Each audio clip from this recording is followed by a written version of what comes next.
No, můžeš. Ty vole, jak je to očouzený.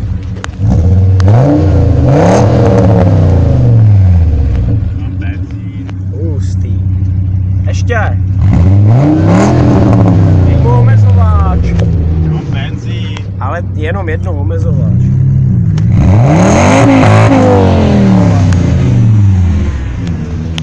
Ty vole, to kouří jak nebyl.